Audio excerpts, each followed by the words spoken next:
pause for just a moment? What do you notice right now? Your body, my friends, is always speaking, but most of us have been taught not to listen. We override, we push through, we keep on going, and over time, we begin to feel disconnected. But disconnection is not permanent, it is learned. And awareness can return gently. Today is not about fixing, it's about beginning to notice. What am I feeling? What is my body trying to tell me? Even the smallest awareness is a step back into connection. In energy medicine, sensations are communication. From an Ayurveda-inspired living, awareness restores balance. In herbal wisdom, grounding supports clarity. Our anchor phrase for today is, and carry this through your day and say it as many times as possible, I listen to what my body is showing me. And then reflect throughout your day, what have I been ignoring that may need attention? Stay with yourself today, even in small moments. And remember, healing lives here, wholeness lives within you, and I will see you in the circle.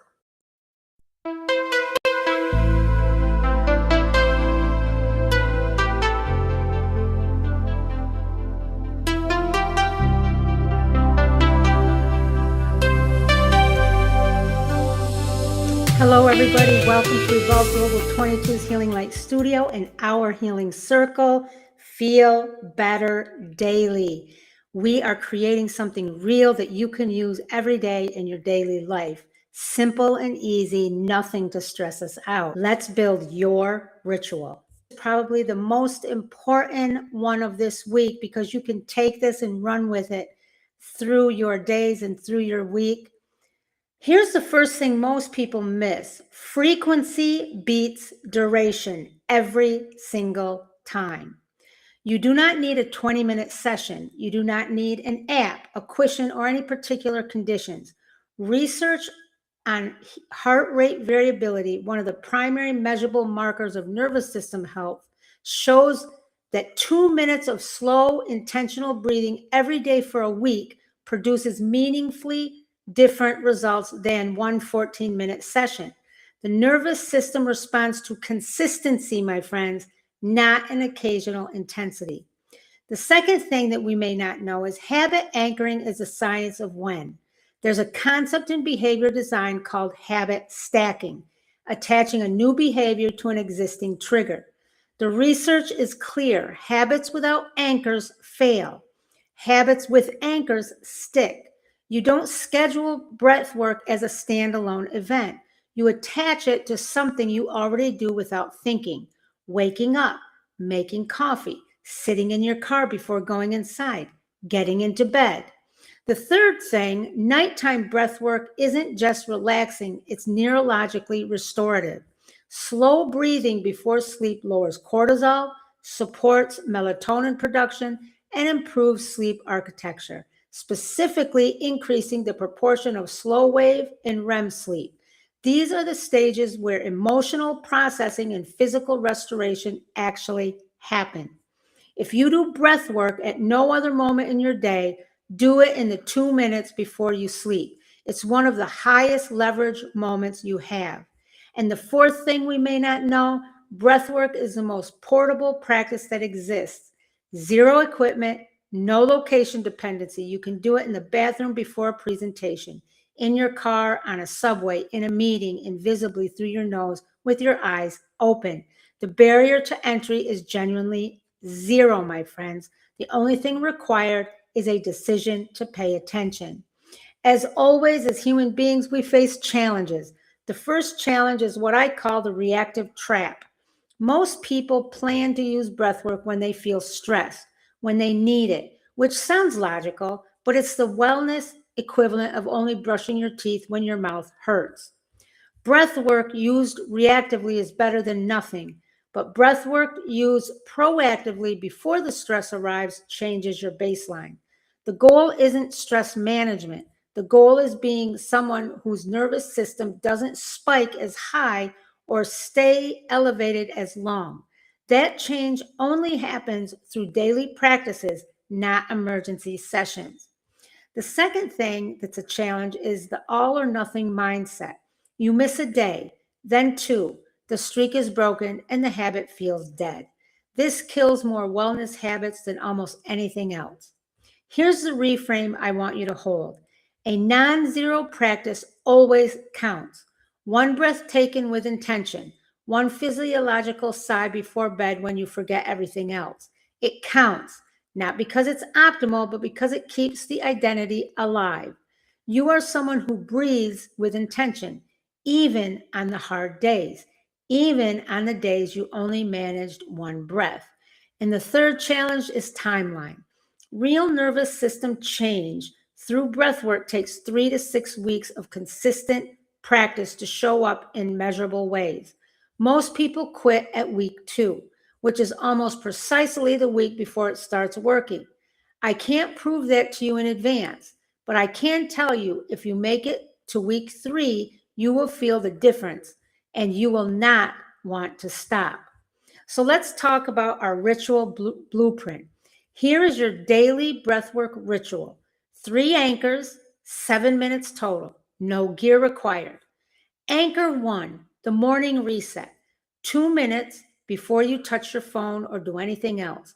Belly breathing. Nose only. Inhale for 4 counts. Exhale for 6. 10 breaths. So your hand on your heart, your other hand below the navel on your belly. Make sure you're breathing into the belly, meaning that's the hand that should move. If your hand on your chest is moving, you're breathing in the chest. We don't want that. Belly breathing. So you have your hands where they're placed properly. Nose only. Inhale 4 counts. Exhale for 6. 1, 2, 3, 4. 1, 2, 3, 4, 5, 6. Now my mouth was open because I was talking, but you want to inhale and exhale through the nose. And you want to do that for 10 breaths. That's it. Before the news, before email, before the day floods in, you set your nervous system starting point. This is your non-negotiable. If you do nothing else, do this, my friends.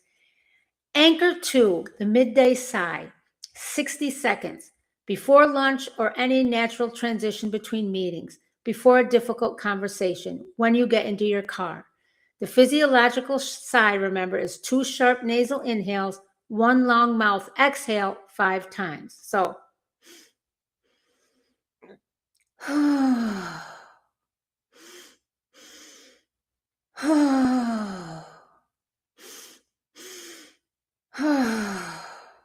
do that 5 times. This clears the accumulated stress of the morning. It takes less time than unlocking your phone. Anchor 3, the evening wind down. 4 minutes in bed or right before. The 4-7-8 breathing. You inhale through your nose for 4 counts. Hold for 7. Exhale through your mouth for 8. And do 4 rounds. I will demonstrate. So it's inhale through your nose for 4 counts, hold for 7, exhale through your mouth for 8. And you want to take a deep, you want to fill your lungs on the inhale. So it'd go like something like this. 1, 2, 3, 4, hold.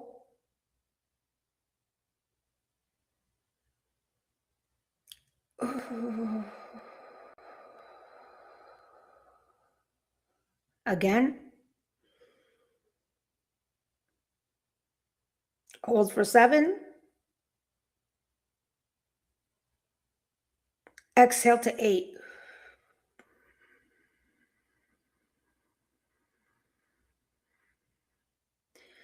If you fall asleep during this practice, that is not failure. That is the point. 3 anchors, morning before the phone, midday before lunch, night before sleep, 7 minutes total. This is the whole ritual, my friends. It is not glamorous, it is not complicated, and it will work. Breath touches anxiety, grief, and trauma in ways that nothing else quite reaches. And you have a ritual that fits inside your real life, not the life you wish you had, but the one you're actually living. I want to leave you with one thing. The breath is always there. It is the one resource that doesn't require a good day. It doesn't require the right mood or clear schedule or the energy to do something hard. It is happening right now. It has been happening since the moment you were born. The only thing breathwork asks of you is attention. Start tomorrow morning, 10 breaths before the phone. That's the whole practice. That's the beginning of everything. If you have found this content helpful, share it with somebody who might benefit. And also come on over to Patreon. This is where we have our Feel Better Daily Healing community. It's only $7.99 a month. We do different practices. We do meditations. We have master classes. You have direct access to me. And so much more. You get early releases of these streamed videos and a plethora of information. Come join us. You will not regret. Hello, everybody. This is Dr. Debbie with Evolve Global 22's Healing Light Studio and our Healing Circle, Feel Better Daily. If you've tried every serum, every skincare routine, every trending product, and your skin still isn't cooperating, the answer might not be on your face at all. It might be in your gut. This is called the gut-skin axis, and it's one of the most interesting areas of wellness research right now. Your gut and your skin are in constant communication. When your gut is inflamed, that inflammation doesn't stay contained. It shows up on the surface as breakouts, redness, dullness, and premature aging. Here's how it works. Your gut lining is supposed to be selectively permeable, letting nutrients through, keeping toxins and undigested particles out. When that lining becomes compromised, often called leaky gut, those particles escape into your bloodstream, triggering an immune response. Your skin, as one of your body's largest organs, often bears the visible cost of that internal inflammation. This is why so many people who clean up their gut health notice their skin improving before anything else changes. Fermented foods, fiber, reducing processed sugar, all of it feeds a healthier gut microbiome, which in turn calms that inflammatory response.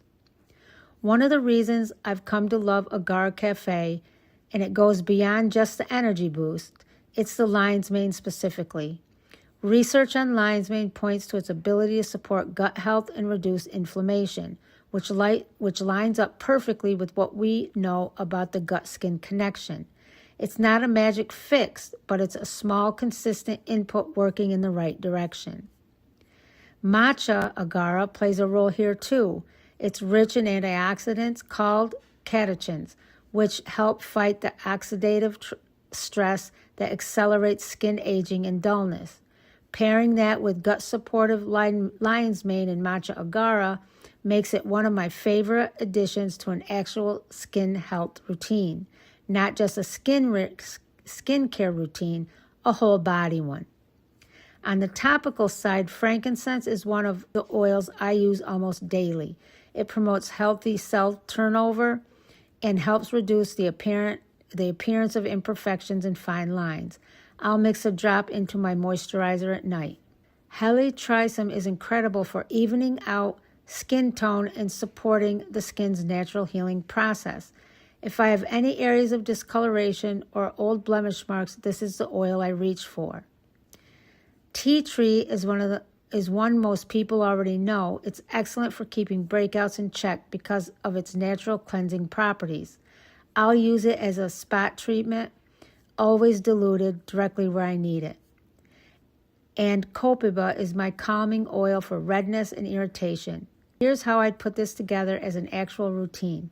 Internally, Agara Cafe in the morning for gut-supportive lion's mane, and matcha agara in the afternoon for those skin-protective antioxidants. Topically at night, a drop of frankincense and copaiba mixing into your moisturizer, and tea tree as a spot treatment only where needed, and nutritionally adding one fermented food and reducing processed sugar, even just a little, most days of the week. Glowing skin was never really about the products sitting on your bathroom shelf. It's about what's happening internally, your gut, your inflammation levels, your daily inputs. Support support that foundation, and what shows up on your face is simply the natural result. Thank you for spending this time with me. If you found this content helpful, please go to Patreon and become a member of our Feel Better Daily community. And light all, take care. See you next week in our healing circle.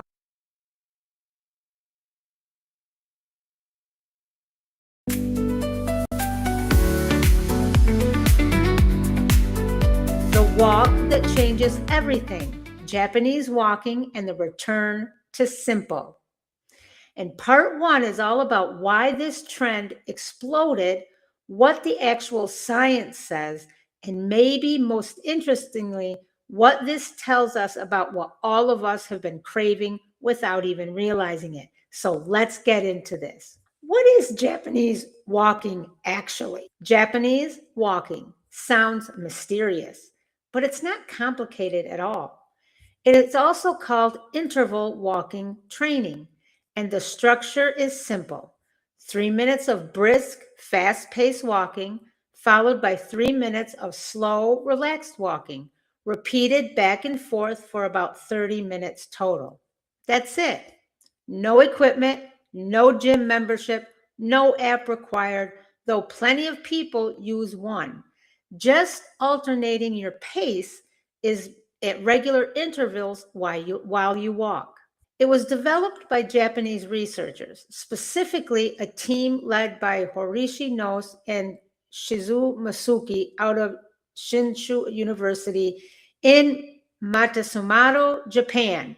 And if I mispronounced any of those, forgive me. They were studying ways to improve fitness in middle-aged and older adults without the injury risk or burnout that comes with high-intensity training. Their original study, published in 2007, followed roughly 250 adults, most in their 60s and 70s, for several months. And what they found surprised a lot of people, including exercise scientists who had spent years promoting steady, moderate paced walking as a gold standard. Here is where it gets interesting. In the original studies, researchers compared 3 groups. One group did nothing differently. One group walked at a continuous, moderate pace for the same total time.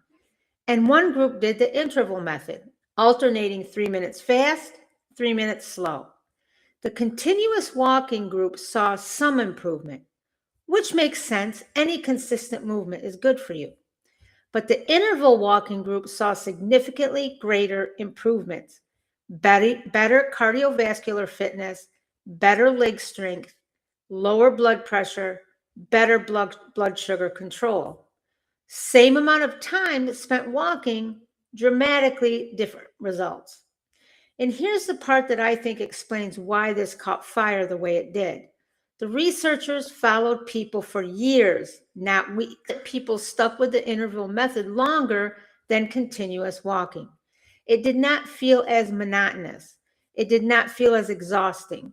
And it produced results people could actually feel, which kept them coming back to it. So this is not some random TikTok trend with no substance behind it. This is genuinely well studied. Multiple peer-reviewed publications going back almost 2 decades now. It just took the internet this long to find it. So here is the question I really want you to sit with today. Why now? Why is something that has been studied for nearly 20 years suddenly everywhere? I think it comes down to this. We are exhausted, not just physically, culturally exhausted. Exhausted from being told we need to optimize everything, track everything, measure our sleep score, our HRV, our cortisol, our macros, our steps, our screen time.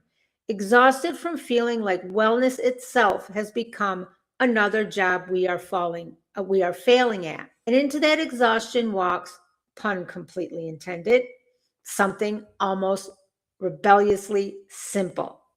No subscription, no wearable required, no special outfit, no green smoothie, just you outside, alternating your pace for 30 minutes. There's been a real shift happening in the wellness world toward what some people are calling the over-optimization backlash. People pulling back from peak performance and intense biohacking and reaching instead for things that feel human, things that involve your actual body and your actual breath instead of a dashboard full of numbers. Japanese walking fits perfectly into that shift. It asks for effort, yes, but not extremely. It is structured enough to feel intentional, but simple enough that you are not staring at an app the entire time trying to hit a target heart rate zone. We all know we've done that. So here is what I want you to take away from today, my friends, beyond just walking itself.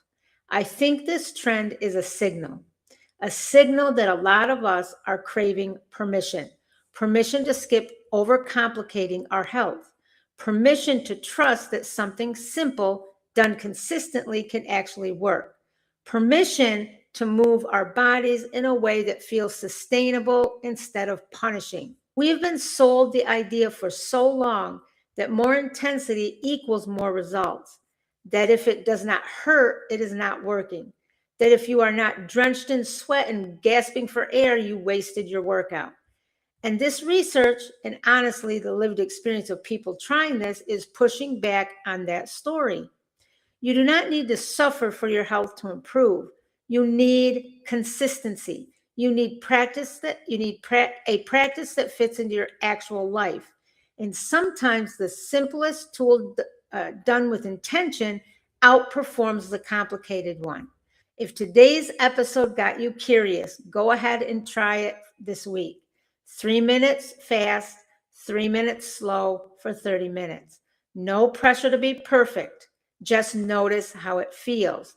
And if this resonated with you, my friends, share it with someone who has been looking for a place to start that does not need to feel overwhelmed. And remember, I will always remind you, if you like this, if this is beneficial to you, please join us on Patreon. It's only $7.99 a month, and you get early releases, updated information, access to me for support from our community, and a host of other great things.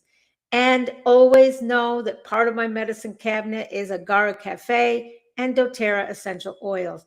Agara Cafe is my functional coffee that I make sure and drink every day, my coffee with benefits, and my doTERRA essential oils, which boosts my defense system. The links are in the description. Try the Agara Cafe. You will not be disappointed. I will send you free samples if you reach out to me in the comments. Take care. I will see you tomorrow in the circle.